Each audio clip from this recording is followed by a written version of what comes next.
اولین برنامه سال 2019 رو آغاز میکنم. نه خیر، اول من شروع میکنم تا از اون داستانا تعریف نکنی که مقام عظما رو میبری بالا، بعد محکم با عمامه میکوبی زمین. گفتی سال نو بشین کنار دست گوش کن، داش کوچیکه قلوبتون بزن بادار کوچولو، هر سال برای مرحوم ابوی عیدی میخری.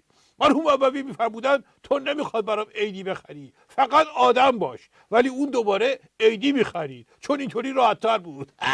آقای دکتر، همه فهمیدن منظورتون سبزعلی رضاییه که آخرش هم آدم نشد و کارش دست گل به آب دادن واسه مقام عظماست. آره، باید به جای اینکه توییتر رو فیلتر کنیم این مشنگ رو بگیریم دستاشو که دیگه چیزی ننویسه. این همه سال مقامات نظام عملیات کربلای 4 ماسمالی کردن، دوباره کرد تو بوق که چه گندی زده. تازه ادعا میکنه از باقی پاسرا بیشتر حالیش های مرحوم ابوی همیشه میفرمودن بزن بهادر، عرض میکردم بله، میفرمودن که مشنگه با چند نفر سوار تاکسی شد.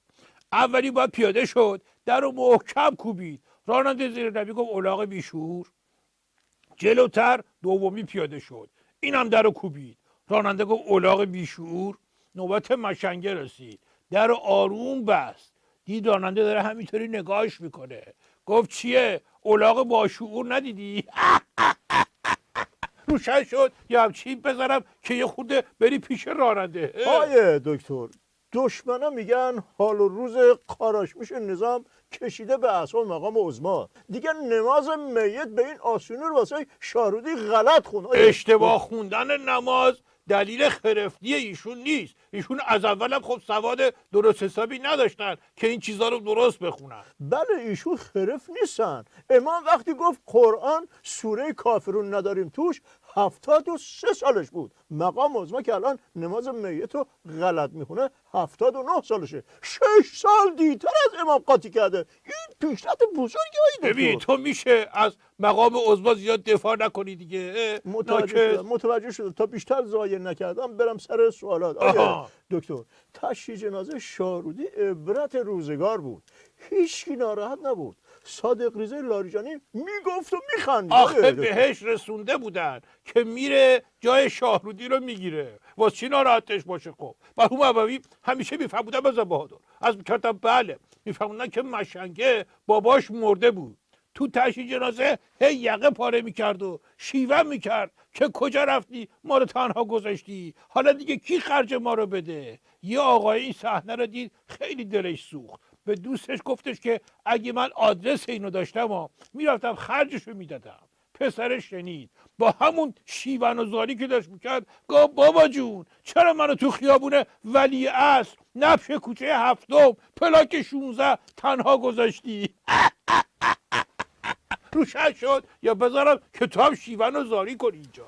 آیه دکتر، یه عده رو ممنوع کلام کنیم به نفع نظام. ببین دیدی خودت دوباره سر بحثای ضد مقام عظما رو باز کردی نه اینجا. منظورم ایشون نبود. ایشون رو باید ممنوع صلات المیت کنیم، ولی ممنوع کلام یکی دیگه است.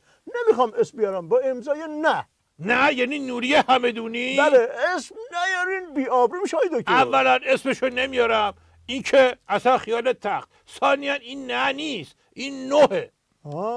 مثل گربه که 9 تا جون داره. آره به هر حال گفته جای جشن داره که آمریکا از سوریه عقب نشینی کرد. یادت از یه موقعی پرسیدم فرق اونی که طبقه اول میفته پایین با اونی که از طبقه 5 میفته پایین چیه؟ بله یادمه. اونی که از طبقه اول میفته میگه بوم آخ، اونی که از طبقه 5 میفته میگه آخ بوم. باریکلا این متهمال فرق آدمای باشعوره. آدم بیشعور اصلا یه جور دیگه است. مرحوم ابوی همیشه میفرمودن بزن بهادر، عرض میکردم بله، میفرمودن که مشنگه از طبقه 50 افتاد پایین، همینجوری عین تیر داشت میمد پایین. همچین که رسید طرفهای طبقه 5 داشت میرفت که عکس برگردون بشه کف زمین، گفت الحمدلله تا اینجاش که به خیر گذشته، این یه ذره راه با همین دست فرمون بریم حله.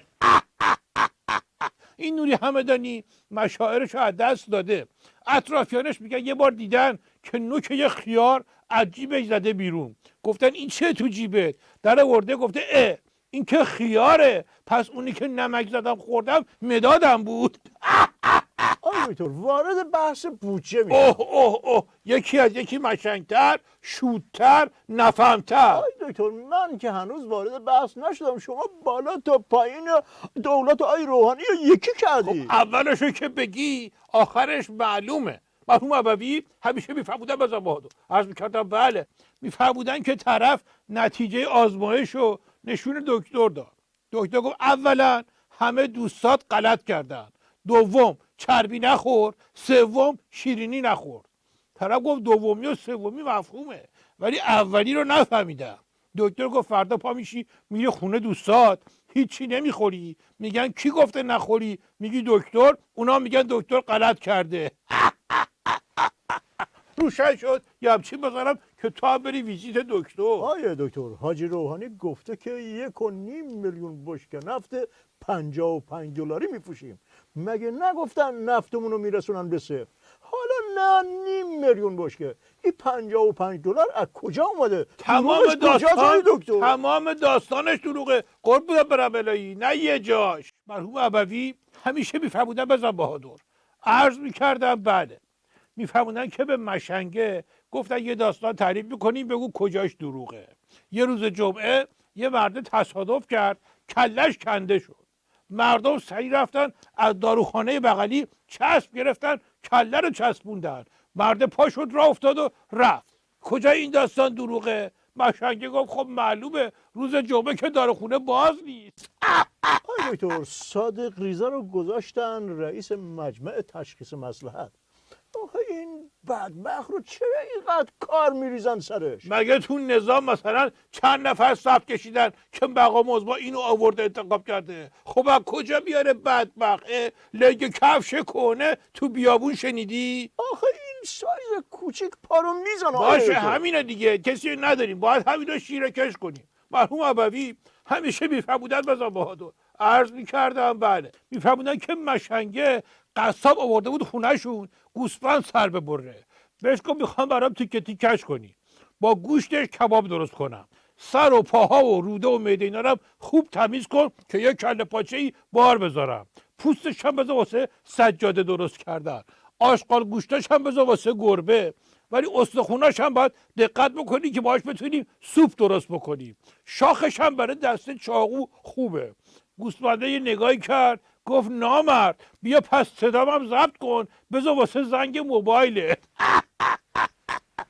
روشن شد یا برفستم سراغ گوسفند. آیه دکتر این سازوکار اروپایی که میگفتن تا آخر سال میلادی به جریان میفته چی شد؟ سال که تموم شد خانم موگیرین فقط چند تا سلفی با نماینده های مجلس گرفتن. این به جریان افتاده. خانم موگرینی سازشو میزنه، کار نظامم رقصیدن به هر سازیه که اون بزنه.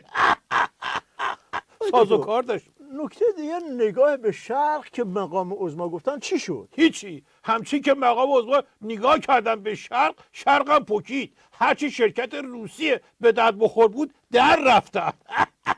آیه دکتر من هر هفته فکر میکنم دیگه بدبختی نظام تموم شده، ولی شما غافلگیرم میکنی، تحلیلی میدی که میفهمم اونقدر گره تو کار مقام عظماست که تو قالی کرمون نیست. از خودم میپرسم پس نقش این ابر استراتژیست چیه؟ اینم سوال میکنی تو آخر کار؟ اول سال 2019 با دعوا رو برشون کردی؟ اعلام دارم ایران بحث میکنم.